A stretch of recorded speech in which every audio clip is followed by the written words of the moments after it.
Hey, everybody, it's Tommy Canelli, and welcome back to Before the Lights podcast, the show that tells you how they made their mark. She's an executive producer and former Miss Nashville, Tennessee, an actress who has appeared in Anchorman, Bones, Parks and Recreation, All My Children, Nip Tuck, and many others. She is an author and platinum-selling recording artist with a German, Italian, and Brazilian ancestry. She started as a child actor in national TV commercials and has been named World Peace Ambassador and Crypto Queen. Please welcome to the show, Darcy Donavan. Darcy, how are you? I'm doing great. How are you doing, Tommy? I am excited and ready to rock and roll with you and have some fun here for the next 45 minutes or so. Yeah, me too. I'm excited. Childhood went from Miami to Nashville. Parents divorced at a very young age. Father was going to go be a pro baseball player. And you had dreams to be a veterinarian and a comedian. I want to go there because those two, you just don't hear somebody going, I want to be a vet or I want to be a comedian. So explain that to me. Well, honestly, that was really, it's always been my grandmother's thing. She always says that, I have this natural comedy. So she was just like, you need to be a comedian. Everybody in my family was like, you're like a comedian. And I'm like, no, I'm not. I'm not funny. I'm not a comedian. And they're like, yeah. So, I was like, because of that, I had said, okay, I'm going to be a comedian like that. It was kind of a smart ass answer, but then it gets put up on IMDb. So veterinarian, obviously I've loved animals since I was a kid. I have 6 dogs, 5 that I rescued and then 1 that I adopted, and they're just like the most amazing creatures. They're my babies. I mean, to me, I literally, one of them ran out the road and I got in front of a car. Like, I was like, hit me, don't hit my dog, but yeah, veterinarian. I mean, anybody that knows me knows that I'm an animal lover. So, I'm with you there. The thing is that, I've been an animal lover and, I love all animals. I can't just say dogs. I've rescued cats, birds. I've had a bearded dragon that I rescued. I've had 3 bearded dragons. Any kind of animal, I pretty much rescued it. So. I love that because I love animals myself. I have 2 cats. I used to have dogs when I was a kid, but I don't get people that don't love animals. I don't understand that heart. I can't relate to that. I don't either. To me, they're serial killers. See, you are a comedian. I guess. I just can't. But it's true. It's like, if anytime, like, when I was dating somebody, anytime that they would come over, I'd be like, if my dog didn't like him, I'd be like, hit the door because it's just not going to work. Mm-hmm. One guy was actually fabulous. I thought, this is a guy I could marry, but then he was allergic, like really allergic to all my dogs. And I was like, it's not going to work out. So bye. Have a good life. See you later. It was nice knowing you. Darcy, in high school, you were in cheerleading and choir, student government. You were voted class VP of school. Were you just one of those kids in high school that was involved in as much stuff as you could do and just having fun being there? Well, it's kind of interesting. I feel like when you're in the right environment as a child that, you will definitely flourish. My background, I've had tough upbringing and, my mom was in a abusive relationship. And she had to go into hiding. And so when she went into hiding, I ended up living with my grandmother and, my grandfather. And that was a very, I would have to say, I never really knew because my parents, divorced at 2. I didn't really know what a family unit was and what normal was like. So especially, my mom being in an abusive relationship and, he abused me as well. So it was a difficult thing to deal with when you're like 8, 9 years old. So I would say during the most formidable years, I was with my grandparents, and that was the best time because I kind of, I ended up becoming captain of the cheerleading team. I really feel like a good home environment is where you can flourish. I ended up, getting student body president, or vice president, sorry, not president, vice president. So, I was in drama club. I was in every kind of club you could think of. And but it was when I was with my grandfather was like my dad, and my grandmother was kind of, like my mom, during that time.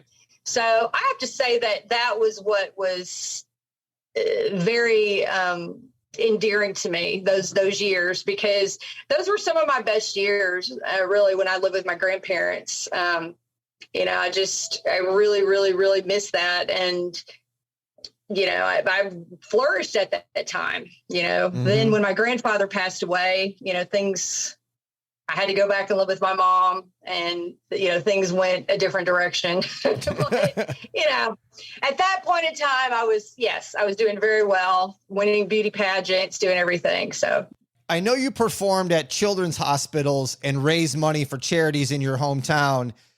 How does Darcy Donavan get this idea to start her own rock and roll band like in 8th, 9th grade?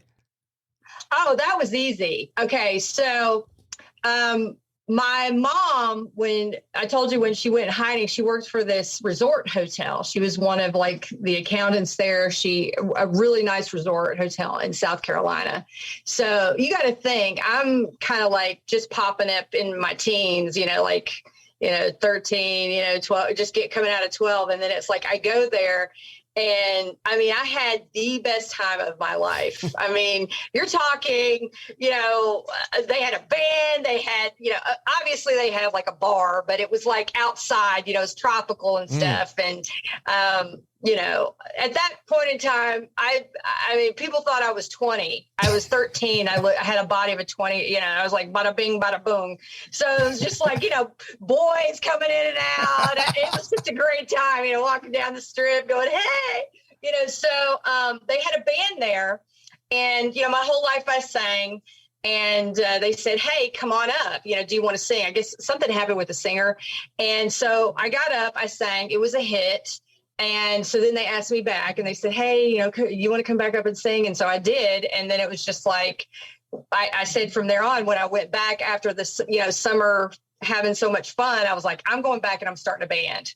So I started a band, and we kicked it. We rocked, we did really well. We ended up winning Battle of the Bands at the time. There was a ton of people that were there. And, we went to like the state, and that was so huge, where it was in Memphis. You're talking hundreds and hundreds and hundreds of bands.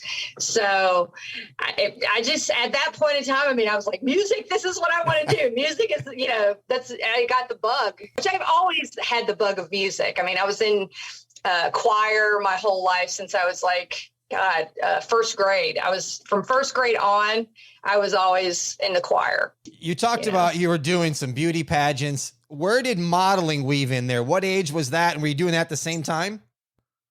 Modeling came, it kind of came during that time. I was doing that alongside, the music, but, I did some stuff when I was younger. Okay. I got into catalogs, and I got on the front cover of catalog when I was a kid.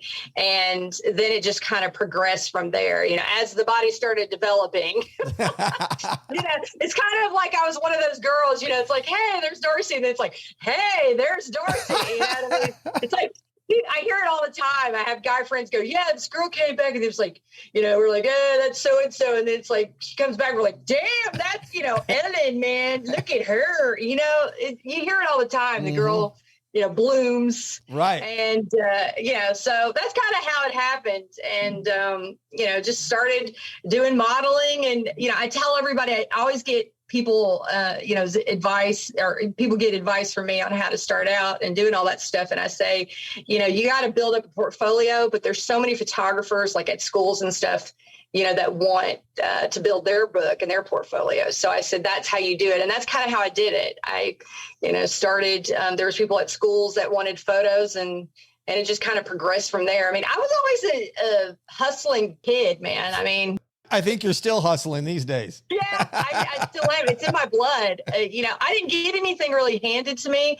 So I think that's what makes a lot of people, you know, a lot of the girls that I went to school with that, you know, they didn't really have to work or anything. I mean, they're not doing very well right now. And I think it's because the parents paid for everything. They didn't have, you know, I was working 2 to sometimes 3 jobs when I was in school. So, you know, I was always working. I was always doing stuff. So, you know, now I get to be more picky. There you go. I said in the intro that you had won Miss Nashville, Tennessee. What did you get for winning that? Do you remember what they gave you? Or was it just a sash and a crown and said, see you later? No, I got like $10,000. Okay. Which was pretty good. You know, and I got 10 grand. I got like my crown. I got like some jewelry, like diamond jewelry. I got a lot of, you get a lot of certificates to, like, you know, go to get your hair done, go to massage, you get a spa for a month. You get you know, they gave me so many things. And, I mean, it was nice. It was very nice. I was just like, I was stoked to have the title. I really was. And, you know, it was just it was something that I will always cherish and always remember. And, you know, it's a hell of an honor, I got to tell you. Yeah, it is. It is an honor, but it's also what you do with it. Cause there's so many, you know, there's so many people that win Miss Nashville, Tennessee, or you see Miss California or this or that. But then it's like, what do they do with it? You know, like Halle Berry, I think she won a beauty pageant. She was a Miss something. I don't know, maybe Miss California. I don't know, but you know, look at what she's done. So I think it's if you're a smart businesswoman, you parlay these things into other things. And that's what I try to tell everybody when I'm, you know, doing a panel discussion or an event or anything like that. That's the one thing. If you're smart, you parlay your achievements into other things. Listeners, we're going to try and go through as much as we can of Darcy's career and everything she's done. We're going to go into the entertainment section now. What's the first role you recall doing, Darcy, when the entertainment bug bit you that you're like, I want to be an actor? Oh, God. God, that's hard. Actually, I think it was, okay. So, I basically ended up, when I won a beauty pageant, and, it was like, you know, like it was like a big mall in Tennessee, and they had all these girls, like hundreds of girls came out. So I ended up winning, like, you know, Miss Hickory Hollow, something like that, you know, so I ended up winning, you know, it was just this beauty pageant. So they gave me a certificate to go, I ended up, one of the certificates in particular was like, you get like a month free with this big time LA acting coach. So what happened is I went into him not really thinking anything about it. I mean, you got to understand, I did commercials when I was a kid. And I memorized my lines and the other person's line. It wasn't very fun to me because I mean, I'll be honest, the kids, I just didn't feel like were professional enough. Like I would go in there and I would know my stuff, you know, at 8 and 9 years old. And I'm like, this 18-year-old can't remember their lines. And after 30 takes, I'm like, I don't want to do this, Mom. This isn't fun anymore, you know? So music was kind of like the one thing at the beginning. So then I ended up, you know, becoming friends with my acting coach. He was very well known. His name is Alan Dysart. You know, he was in a lot of movies and television series. You know, he was an actor in soaps as well. And I came in there, we became friends. He knew about my music career. I gave him my album. He was like, oh, you're a terrific singer. He's like, blah, blah, blah, blah. So after we did a couple scenes, he goes, wait a minute. He says, listen, I understand your music and everything. He goes, but you need to go to LA. Because of him, I mean, he pushed me to go. You need to go. So it just shows how, you know, something somebody says can change your life. But, you know, I was like, really? And he goes, yes. He goes, you know, take this tape home and show your friends or whatever. So I showed my boyfriend at the time, and his guy buddies were there, you know, and they're guys, you know, I know they're going to tell me the truth if I sucked. I didn't really think anything about it. So I said, hey, what do you think about this? They looked at it and they all three went, you need to go to LA. Wow. So I was just like, okay, so I think it was just, I never really thought anything about it. I think that's just a natural gift I had.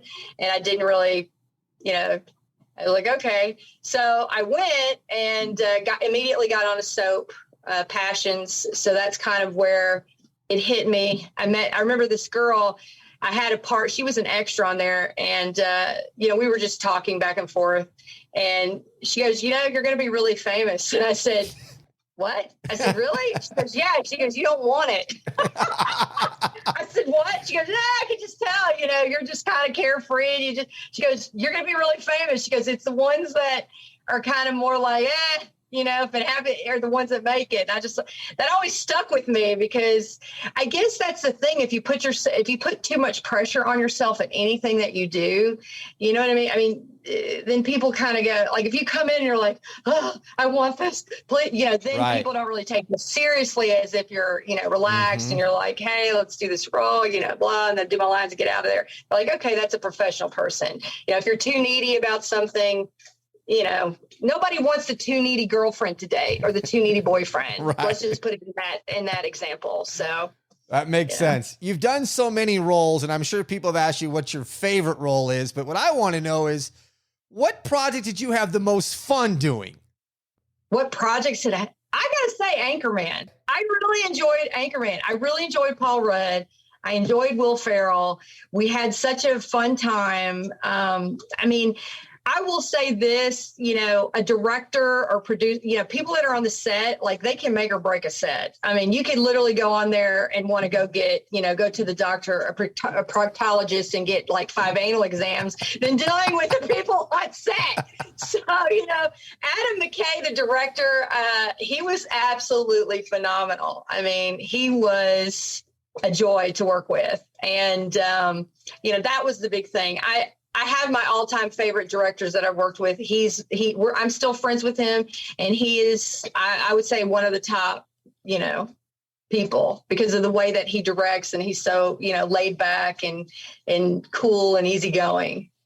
When did you decide that you wanted to get into producing? What led you to that path? I got sick of watching crappy shows.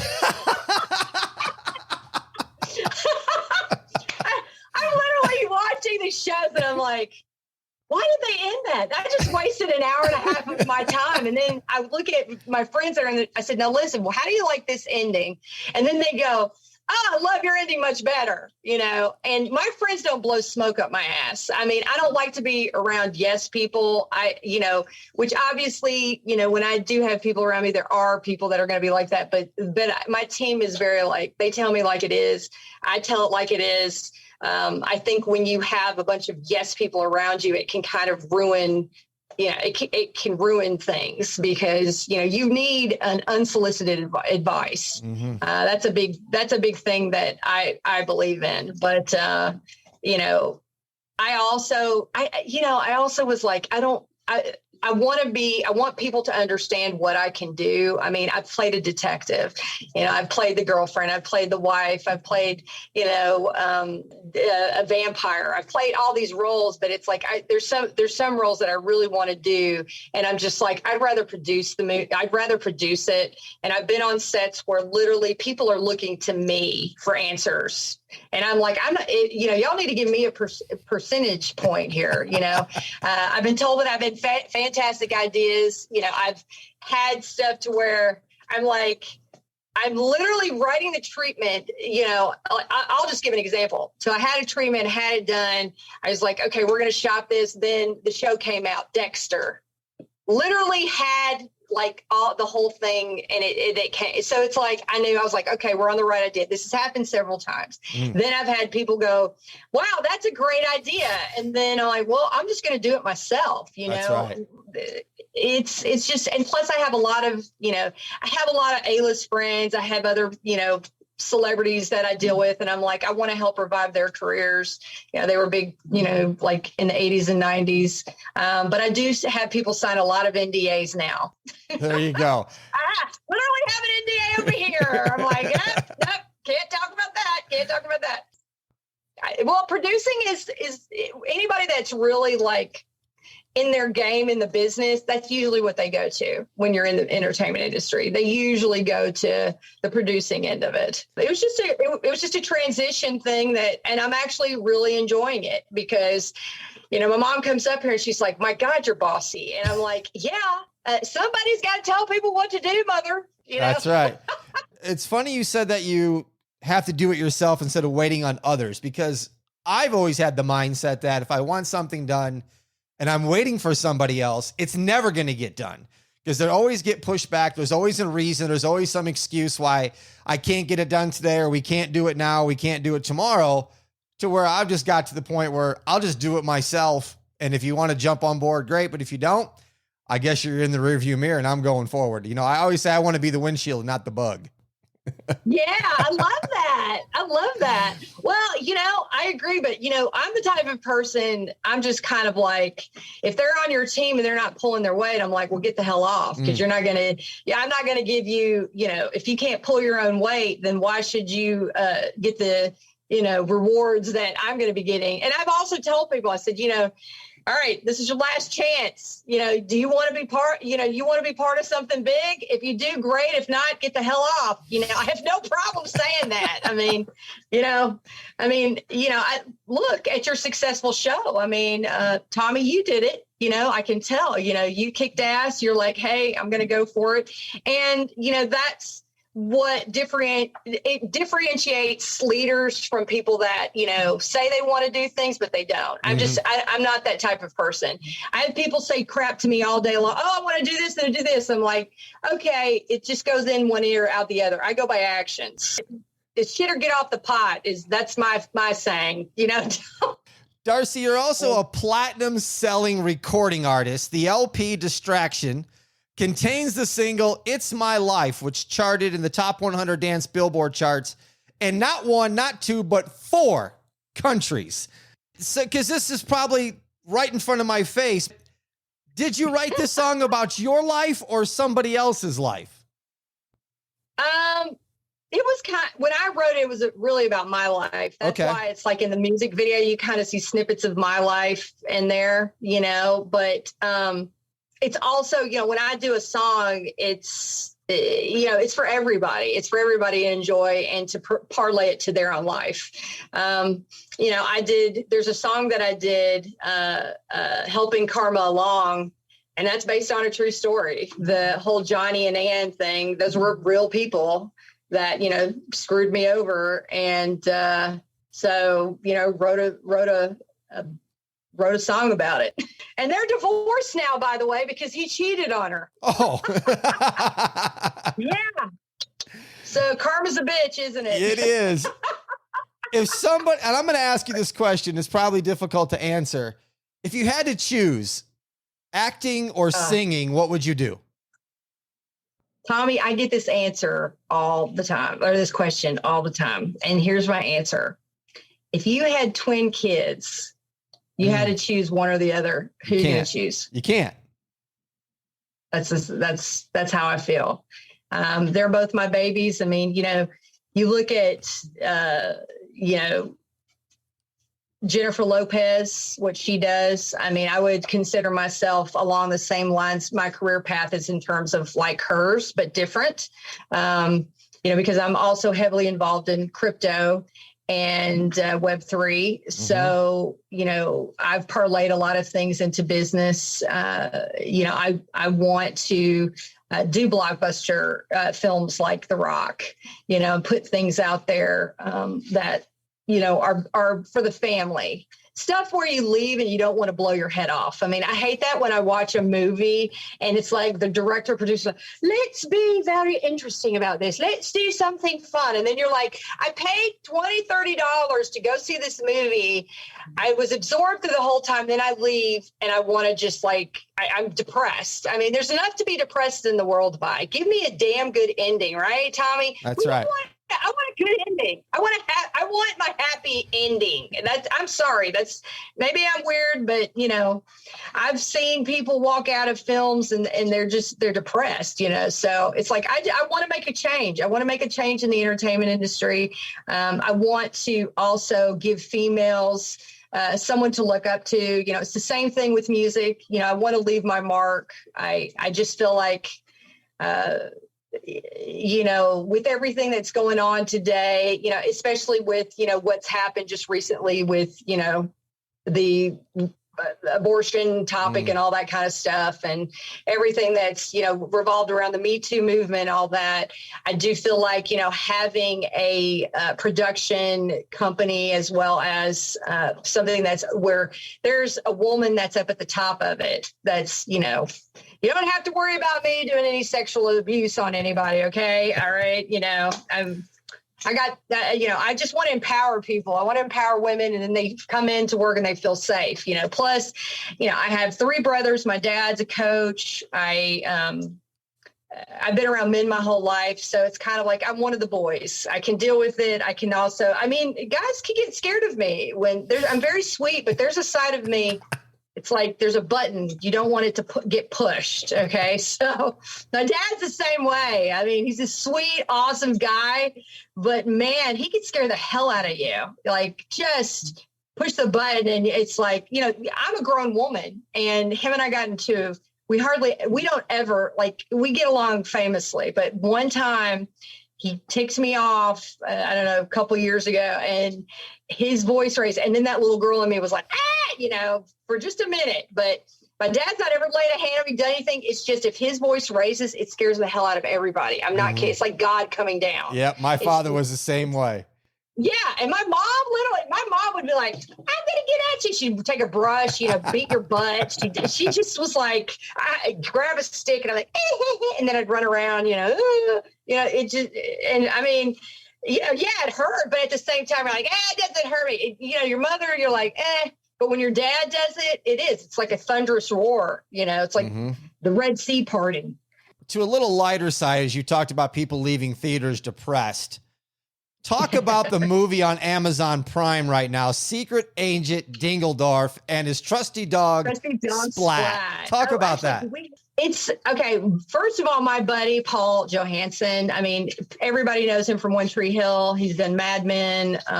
You know, he's an exceptionally wonderful guy. We get along famously. So he played my love interest, 001. Here is the movie poster. So that's Paul right there. And the kids were absolutely amazing. But this is a really good, like, it's based after popular kids book series, and it, you know, it was adaptation made from that. So it's a comedy, you know, family movie that's kind of in the vein of Spy Kids. So, you know, my character was Anna, and again, I played, you know, his love interest, Secret Agent 001. So it's on Amazon Prime. I'm telling all my friends to watch it because it's really cute and sweet. And it's funny because some of the people that I went to school with, they're like, I showed my kids watch it. They're like, you don't know anybody famous, Dad. And he's like, will you come in Nashville? Will you please come by our house and sign some autographs? Because they think I'm full of it. And I just laugh. I was like, okay, I'll come by. But you know, if you can give it a 5-star rating, we'd really appreciate it. But it's got a great message. It's got in there about bullying, about, you know, all kinds of, you know, things about, you know, in the face of adversity, you know, keep going. So it's got a great message, and it is funny. And there's stuff in there for adults too. Do you know what I mean? Like, you can have the kids watch it, but there's stuff that's adult themed in there, and you're like, okay, I get it. So, yeah. So it's cute. It's really fun. Listeners, I'm going to make it real easy for you to watch it and rate it. I'm going to put a link in the show notes. So when you go to the show notes, there's going to be a link to go to Darcy Donovan's website, as well as the movie we just talked about, Secret Agent Dingledorf. So go to the show notes to get that. This is my story. No symptoms to being diagnosed with colon cancer, which led to 4 surgeries and a 50-50 survival rate. It then spread to my liver, in which only 3% are caught in time.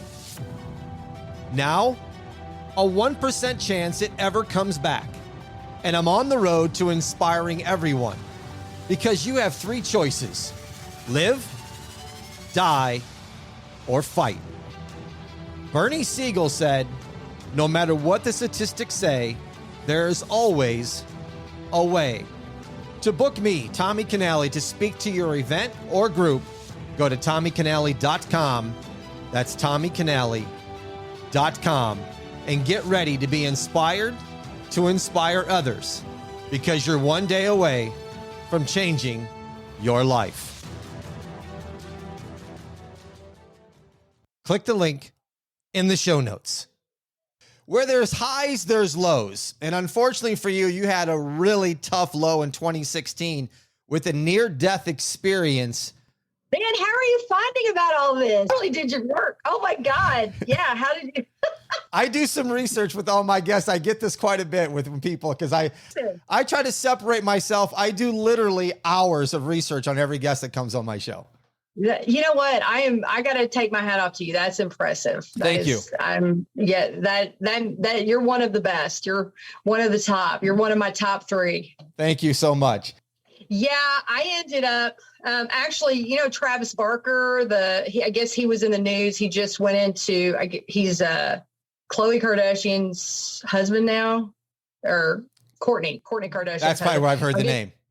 Yeah, he went into the hospital, but he had pancreatitis. And what happened to me is, I was just at home, and then all of a sudden it's like I had the same thing happen. I just keeled over. That I know what he is going through. But what started mine was I don't know what triggered his, but people don't realize, there's a lot of things that can contribute to pancreatitis, not just, alcohol or drugs or, being dehydrated. I mean, there's a lot of things that can happen. My thing is I had a cyst on my ovary that ruptured. So when it ruptured, anytime you get fluid or blood, it's not good. Mm-hmm. It's very bad to have that into, your organs or anything. So what it did was it made my pancreas swell. So it got so swollen. I mean, I didn't eat for 2 months. Yeah. It was actually good. I had to gain weight for a role, so I lost it immediately. That's the only thing I can say that was great about it. But it was probably the worst experience. I mean, I was throwing up like 30, 40 times. I mean, my sister came, my adopted sister came, and she was really upset. I mean, she was scared. We were all scared. I was getting trying to get my will together. I literally was like, this is it. This is the end. But I just didn't have any really room to do anything. And I ended up going home. They sent me home, and then I ended up having to go back. I mean, I couldn't eat anything, so I had to stay in for more tests and stuff. And they were just like, well, she's going to have to get through this. They wanted to cut me open, which thank God they didn't have to. So I was really thankful of that. But the doctors were scared there was blood, in my intestines and, going in there. So I had to kind of wait it out and see. But, being in the back of the ambulance really kind of just jarred some things for me. It just made me think, I don't know. It's like I was like, okay, here I'm going to die. I literally thought, okay, I'm dying. And I was telling the guy in the back in the ambulance, I said, listen, I'm dying. I said, will you just please call my mom? I said, I have a list of names. I want you to tell them this.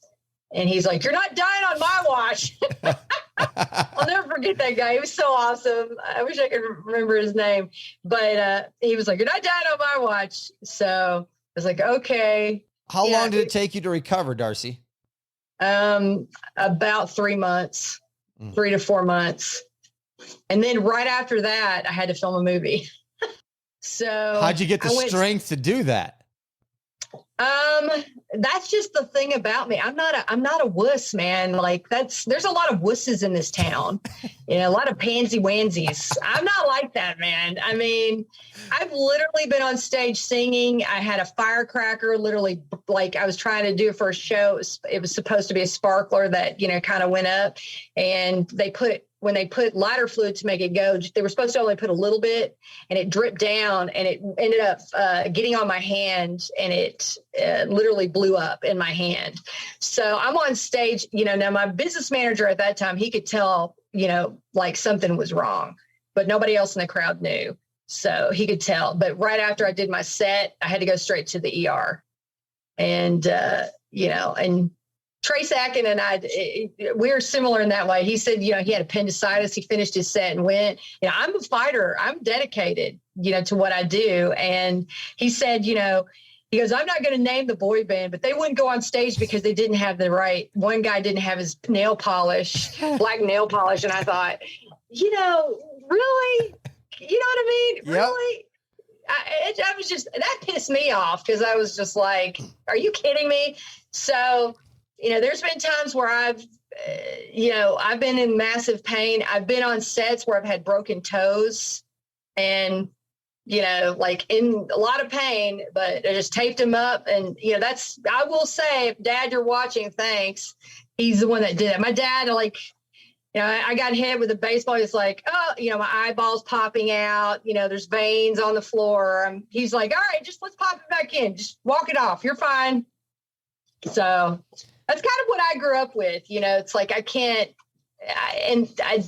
really, your name is everything. There's no luggage racks in a hearse. You can't take anything with you. So, this is true. That's how I like to be. I like, if I'm going to be on a set, people know Darcy's comes prepared. She's going to be professional. And that's how I want to be known as, not some wuss that's going to be upset if they don't have their right nail polish. We're going to add another link to the show notes. She has a best-selling inspirational guidebook, Darcy's Daily Dose of Inspiration. Right there, she's showing me on the screen. Donates part of the proceeds to charities. Yes. This book, yes. Darcy, was it before or after 2016? When did you start writing this book? It was right after. I had a lot of people, over the years write me about, I'm kind of like a therapist in some ways for a lot of people too. People tell me their deepest, darkest secrets. I mean, literally, if you knew how many secrets in Hollywood I knew from even A-list directors, celebs, but I keep it to myself because I'm like, that's confidential information. And, my fans actually asked me to write this book. I had so many fans tell me, over the years that I've helped them from committing suicide. I was a light for them in their darkest times. On social media, I post messages every day to try to lift people's spirits up. And I know how big a deal that is. So, I've had quite a few people, that were like, I want to kill myself. And so then I've talked them out of it. And we've developed relationships and friendships, and, there's kids that have come to me, and, I look at things as God kind of gave me a little bit of everything. I mean, I pretty much can talk to anybody about anything because of what I've gone through in my life. So, I had a cousin, first cousin, she basically, committed suicide, and it really tore up my family because, she did that. It was so unexpected, and, it kind of messed up my aunt for a long time. So, I could relate to things. I can also relate to, all the many hardships that I've had, but I've kind of I've had this shit platter. It hasn't killed me, but I tell people, God's like, here's a little shit platter for you, but hey, I'm giving it to you so that you can relate to people. At the time, you don't realize that. This is true. Like, why the hell is this happening to me? But now I get it. We're right now in dark times, I feel like, and people do need, someone to kind of lead them and help them with what's going on now. And, listen, when I have my days, I try to just lock myself in my room and just get over it. That's kind of how I am. But I do have a lot of people that count on me.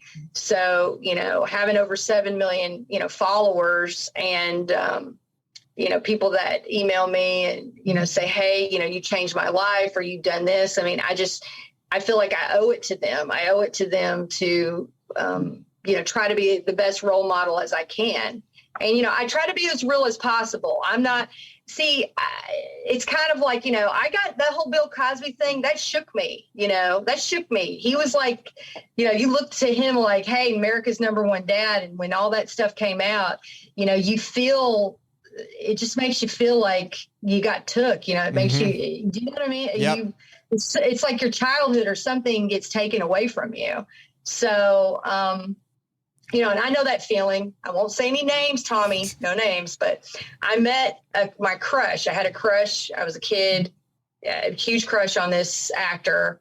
I ended up meeting him, actually working with him on a show. And I was very disappointed, and then my mom came to set. She met him and she was like, he's an a-hole, isn't he?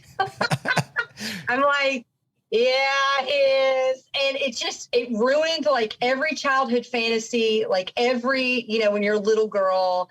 And I was like, I do not want that to happen. If there is somebody that meets me, I'm going to go above and beyond to make their experience, amazing, because I just think it was so unfair. God. Because I remember I even told him, I said, oh, you were my, childhood crush. And then, oh, God. It's like if you kissed the guy of your dreams and he smelled like dumpster juice, it's like,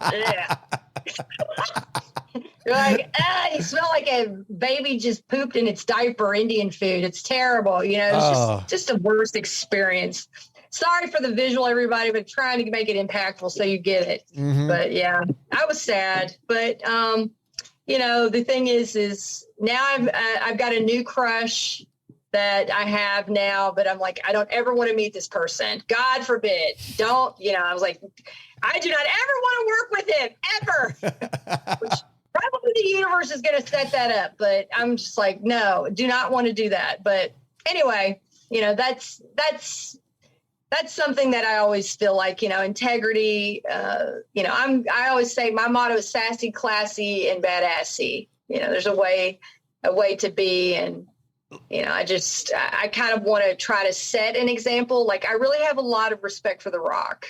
I really feel like he's somebody that, people can look up to, and I feel like he's he's a family man. He's got a lot of ethics. Now, if we find out he's a serial killer, then just shoot me now, Tommy. Just shoot me now and throw me off the Malibu cliff. Okay. Just do it. I got you.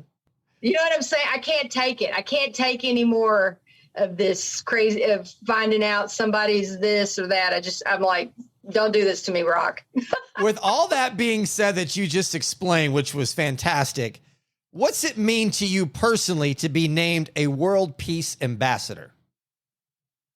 I think that's an honor. It's to me, what it means is, somebody that set an example, for integrity, for, a way to pioneer through things. That's kind of, to me, what a World Peace Ambassador, somebody that's making a mark, in what they're doing. So, my hat's off to anybody that, is a World Peace Ambassador, or anybody else that, is in a position of inspiring others. That's a great way. That's a great way to be. So, I'm always trying to make myself better and others around me. And, I think that's what we need now. It's the time of, not saying things is over. I just tell people, I'm like, pull up your pants, that whole fad of showing your boxers. You know where that came from? It came from prison. Pull up your pants. I don't want to see your, Exactly. And they listen to me. You can be cool. You can be whatever you want, a rap star, or you can be, a music person. You can be a doctor. You could be a street person. You could be a gardener. Whatever you want to be, you could still do it with class. You can have. There's no reason why you can't. I have an idea for you. You talked about ideas, and I know you're writing your spiritual autobiography that could turn into a film, but I got another idea for you, because when you're talking this, nobody gave Darcy Donavan a handbook to everything you're doing and said, this is how you do it.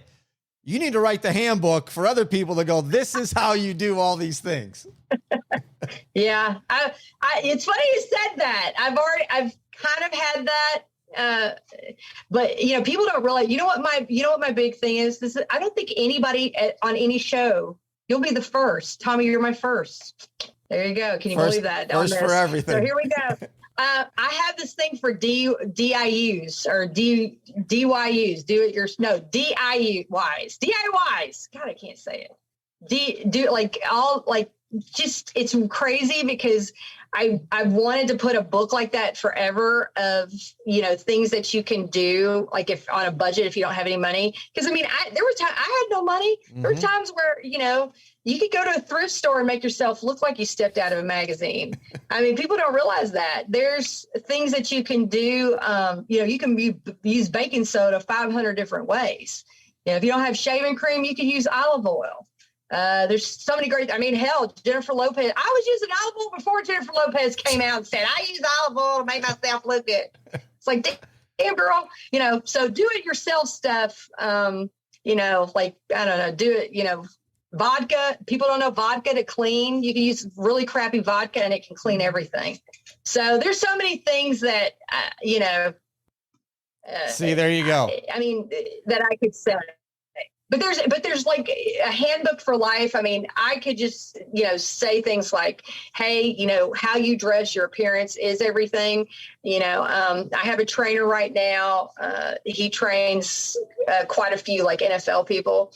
So he said, hey, I'll train you, you help me with my brand. So I was like, okay. So I helped him. But I was like, first thing I was like, get that hair done. It looked like a mop. I was like, we need to clean that up. You got to be clean cut if you want to get into this. I don't fool around. If you want to know my opinion, I'm going to give it to you. And that's the problem. And see, I can take it.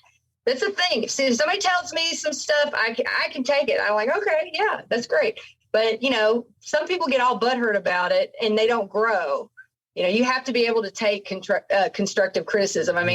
Listen, my grandmother, God rest her soul, love her, amazing woman. But you talk about, there was no filter on this woman. None, Tommy. I think you got a little of that. Yeah, well, I grew into it. Listen, when I was a kid, believe it or not, I was very, very, very shy, very quiet. And I looked up to my grandmother because literally, you could be like some NBA player tall, like Shaquille O'Neal, be a gangster. My grandmother could scare the shit out of you. She really could. And I just got the biggest kick when I was a kid. I was like, I want to be like you, Grandma, when I grow up, So now I'm like her, and it's nice. I don't worry about what people think. If somebody doesn't like it, oh well, next, people get butthurt about, these trolls and stuff. I said, there is a block button. That's you can right. hit block.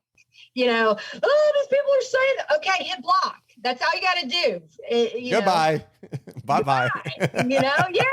If you don't like it, and then, I also reward people for good behavior. I'm like, somebody's acting sassy. I'm like, listen, this is your last chance. You act sassy again, you're not going to be able to be in my giveaways. I give away cash. We do a lot of fun. I've given away mattresses, Rolexes, so you won't get to play. You're a bad boy or bad, you know what I mean? So then they're like, okay, I'll be good. But, calling people out, That's right. That's what you've got to do. You got to, if somebody's going to have bad behavior, you can't tap dance, tap dance around it. Around my office, people call me Mama D. So they're like, Mama D. Yeah. So, I just feel like I kind of have taken a lot of people under my wing and helping them to be better. And I don't want to say this at all. I do have a humble soul. I'm just going to say it though. It's like, I wish I had somebody like me when I was growing up.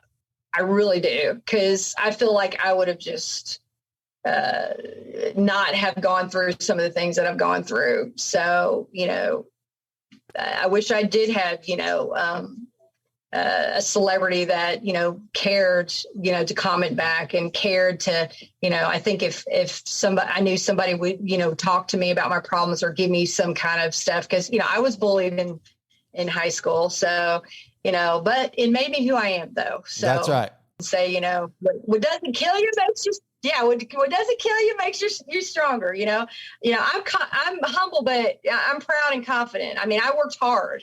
Nobody gave me anything. So I've literally self-made. So that's the thing. I think that's where, people can, go, hey, Darcy did it. I can do it. She came from nothing. I can do it. So Mama D is also known as Crypto Queen and the CMO of eCoin Finance.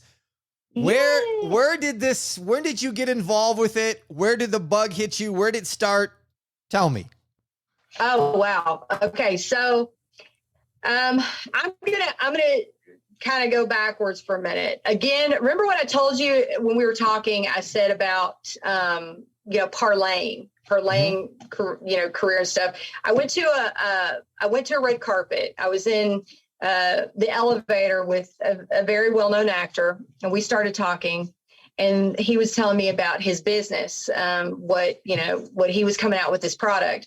So I was like, because he was on a huge hit television series, and he started telling me about what he's doing and how he's, doing all these things. And then I just was asking him some questions. And then he said, well, the smart actors, he says, parlay their business, into other things. You take that fame you have and you do it into other things. And that always stuck with me. And I was like, he's absolutely right. I mean, Bob Hope did that. Bob Hope made more money on real estate than he did with his career, acting, jokes, all that. People don't know that, but, it's really amazing, what you can do if you know how to take that. I mean, think about famous football players. What do a lot of them do? They parlay it into something else, right. Whether it be a drink or booze or whatever. So, the opportunity, it was just, I got to tell you, I'm a very spiritual person. I really believe God dropped it into my lap. Because I remember one day I was pissed off at this, just the way some things were going on a set I was working on. And I was like, you know what? I just need to, I need to get this out here. I need to do this show myself. I was like, and I remember I looked up in the sky and I said, God, I need you to be my investor. You need to help me, come on, Father, help me, God, and it's just weird how this dropped into my lap. And so, I mean, I'm really looking at, I'm putting it out there. I'm billionaire in the next 3 or 4 years from crypto. So with that, I can do whatever the hell I want, especially in the entertainment industry. I can fund my own things. I could do everything. So I really feel like the way this fell into my lap was kind of a miracle, so to speak, because it's kind of like people don't realize anybody that's into crypto now, we're only in the 4%. And you're talking 4% of the entire world populace. So that's pretty amazing. So it's kind of like if you were at the very, Tommy, if you and I were at the very beginning of Google or Amazon, how much money do you think we'd be like right now? We'd be multi-billionaires. I mean, we'd be trillionaires. I mean, it'd be ridiculous. We wouldn't be doing this podcast. Would you be syndicated maybe? Or would you see, now that's the thing. I can't stop. I mean, I don't believe in retirement. Even as a billionaire, I'd still be working my ass off. I'd love to work, a friend of mine got me into it. Well, I would call him a friend. It was my sister's ex-boyfriend.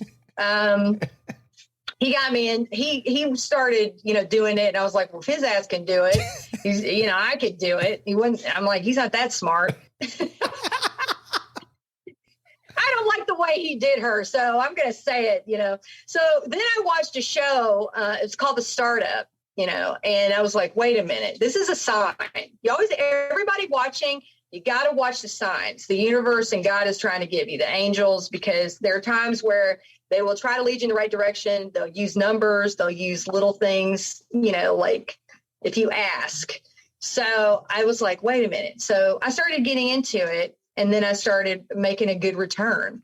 And then I started digging deep into it. So then me and my business partner sat down and I said, hey, I got into Cardano, made a return. I'm still into Tron, did some of Bitcoin. I also invested into Ethereum. And so, that was 5 years ago. And so here I am today. And I mean, I've got multiple contracts with multiple companies. I'm the brand ambassador for several different companies. I've got to I'm the CMO of, eCoin Finance since November of 2021.